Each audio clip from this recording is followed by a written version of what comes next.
Here is how you can see the previous wallpaper on your Android phone. Let me explain that and show you how it could work.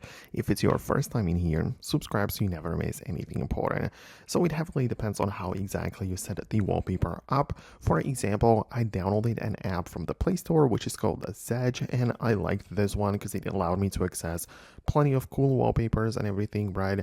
And if I go in here, I can basically get inside and manage my activity in here, right? So I can go in here and see sort of like my profile in there, and I can see my downloads, and I will have the ability to see all of the wallpapers and all of the ringtones or whatever I downloaded in here. And this is going to be the previous wallpapers I used. So if you used a client like that, then it's going to be nice because you have the ability to go back in time and see the ones you used previously.